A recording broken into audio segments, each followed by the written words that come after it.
Hello friends, welcome back to my channel. আজকে আমি আপনাদের আমার মায়ের হাতের ইলিশ মাছের মাথা দিয়ে চাল কুমড়ো ঘন্ট রেসিপি রান্না করে দেখাবো। এই রান্নাটা যতটা সহজ, খেতেও কিন্তু অসাধারণ হয়। তো চলুন বন্ধুরা, রেসিপিটা শুরু করা যাক। তো দেখুন, এখানে আমি একটা চাল কুমড়ো নিয়েছি, আর চাল কুমড়োটা ভীষণ কচি, আর কচি চাল কুমড়ো দিয়েই কিন্তু এই রেসিপিটা ভালো হবে। এখানে আমার এই চাল কুমড়ো দিয়ে রেসিপিটা যথেষ্ট, আপনারা আপনাদের পরিমাণ অনুযায়ী চাল কুমড়ো নিয়ে নেবেন।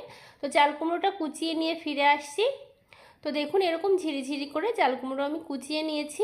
এবারে নুন দিয়ে ভালো করে চাল কুমড়োটা মেখে রেখে দেব, তাহলে কিন্তু চাল কুমড়ো নরম হয়ে যাবে, এবং যে জলটা বেরোবে এই জলটা কিন্তু চাল কুমড়োর যে টক ভাব সেটা কিন্তু কমিয়ে দেবে, মানে থাকবেই না জলটা বেরোনোর পরে। তো ভালো করে নুন দিয়ে চাল কুমড়োটা আমি মেখে নিয়েছি, কিছুক্ষণ রেখে দেব, তাহলে এই জলটা বেরিয়ে আসবে। এখানে একটা ইলিশ মাছের মাথা নিয়েছি, মাথাটা ভালো করে ধুয়ে নিয়েছি। এবারে নুন হলুদ দিয়ে ইলিশ মাছের মাথাটা ভালো করে মেখে নিচ্ছি। ভালো করে একটু ঘষে ঘষে মাথাটা মেখে কিছুক্ষণ রেখে দেব। তো মাথাটা মাখা হয়ে গেছে, থাক। এদিকে দেখুন, চাল কুমড়োটাও অনেকক্ষণ ছিল, কতটা জল বেরিয়েছে দেখুন। এই জলটা ফেলে দেব, আর চাল কুমড়োটাও কিন্তু অনেক নরম হয়ে গেছে। এবারে চলুন রান্নাটা শুরু করা যাক। জলটা ঝরিয়ে নেব কিন্তু চাল কুমড়োর অবশ্যই। এবারে রান্নাটা সর্ষের তেলে করব। নুন হলুদ দিয়ে মেখে রাখা ইলিশ মাছের মাথাগুলো দিয়ে দিলাম, দিয়ে লাল লাল করে ভেজে নিচ্ছি।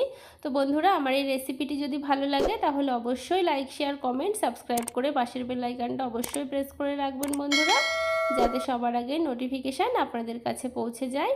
ইলিশ মাছের মাথাগুলো আমার ভালো মতো ভাজা হয়ে গেছে বন্ধুরা।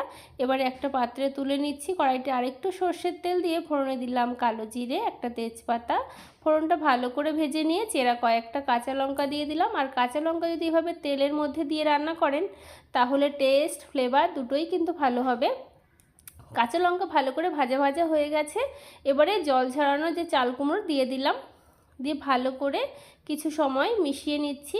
তো বন্ধুরা, চাল কুমড়ো তো আপনারা অনেকে অনেক রকমভাবে খেয়েছেন, এইভাবে একবার আমার মায়ের হাতের এই পদ্ধতিতে করে দেখুন, খেতে কিন্তু ভীষণ ভালো হয়। স্বাদ মতো নুন আর পরিমাণ মতো হলুদ গুঁড়ো দিয়ে দিলাম, দিয়ে ভালো করে কিছু সময় মিশিয়ে নিচ্ছি। ভালো করে মেশাতে হবে।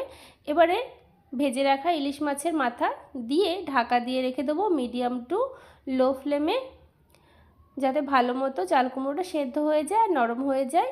এবারে খুন্তি দিয়ে মাছের মাথাগুলো একটু ভেঙে ভেঙে দেব, তাহলে কিন্তু রেসিপিটা ভালো হবে খেতে।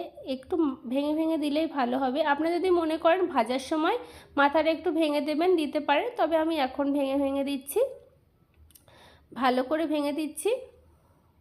আর এই রেসিপিটা বন্ধুরা খেতে কিন্তু ভীষণ সুস্বাদু হয়। ছোট থেকে কিন্তু মা অনেক রান্না করতো, আর রান্নাটা আমার মায়ের কাছ থেকেই শেখা, তাই ভাবলাম আপনাদের সঙ্গে শেয়ার করি। তো মাছের মাথা ভালো করে ভাঙা হয়ে গেছে, কিছুক্ষণ ঢাকা দিয়ে রেখেছিলাম, ঢাকনাটা তুলে নিলাম। তো আপনাদের কেমন লাগছে এই রেসিপিটা অবশ্যই কমেন্ট বক্সে জানাবেন। আর যদি ভালো লাগে লাইক, শেয়ার, কমেন্ট, সাবস্ক্রাইব করে পাশের বেল আইকনটা প্রেস করে রাখবেন। তো রান্নাটা কিন্তু অলমোস্ট হয়ে এসেছে, চাল কুমড়ো নরমও হয়ে গেছে, অনেকটা কমেও এসেছে। এবারে চিনি দিয়ে দিলাম টেস্টের জন্য। চিনিটা কিন্তু একটু দেওয়ার চেষ্টা করবেন, তাহলে কিন্তু টেস্টটা ভীষণ ভালো আসবে। ভালো করে মিশিয়ে নিয়েছি। এবার এখানে আমি একটু চালের গুঁড়ো জলের মধ্যে গুলে রেখেছিলাম দিয়ে দিলাম। এতে যেহেতু ঘন্ট একটু ঘাটা ঘাটা হবে চালের গুঁড়োর জল দিলে, মানে পিটুলি বলে এইটাকে, দিয়ে ভালো করে এরকম দেখুন ঘাটা ঘাটা করে নিচ্ছি। আর কতটা সুন্দর হয়েছে রেসিপিটা আশা করি আপনারা দেখে বুঝতে পারছেন। এখানে ভাজা জিরের গুঁড়ো দিয়ে দিলাম, আর ভাজা জিরে গুঁড়োটা কিন্তু অবশ্যই দেওয়ার চেষ্টা করবেন, ভীষণ ভালো লাগে ভাজা জিরে গুঁড়ো দিলে। এখানে ধনে পাতা কুচি দিচ্ছি, ধনে পাতা কুচি যারা পছন্দ করেন না স্কিপ করতে পারেন। ভালো করে মিশিয়ে নেব, বা সব উপকরণগুলো সুন্দর করে মিশিয়ে নিচ্ছি। গরম গরম ভাতে বন্ধুরা এরকম একটা ইলিশ মাছের মাথা দিয়ে চাল কুমড়ো ঘন্ট থাকলে আর কিচ্ছু লাগবে না বন্ধুরা, এটা দিয়ে এক থালা ভাত কিন্তু নিমেষেই চেটে পুটে খেয়ে নিতে পারবেন। তো দেখুন কতটা সুন্দর হয়েছে দেখতে, খেতেও কিন্তু ভীষণ সুস্বাদু হয়েছিল। একটা পাত্রে আমি নামিয়ে নিচ্ছি বন্ধুরা। আপনাদের কেমন লাগলো আমার মায়ের হাতের এই রেসিপিটা? আমি মায়ের মতো করে আপনাদের করে দেখানোর চেষ্টা করলাম। আপনারা কিন্তু বাড়িতে অবশ্যই ট্রাই করবেন, আর ভালো লাগলে কমেন্ট বক্সে আমাকে জানাবেন কেমন লাগলো। আপনাদের একটা কমেন্ট কিন্তু আমার একটা ভিডিও বানাতে কিন্তু অনেকটা উৎসাহ জাগায়। আপনারা ভালো থাকবেন, সুস্থ থাকবেন। ধন্যবাদ।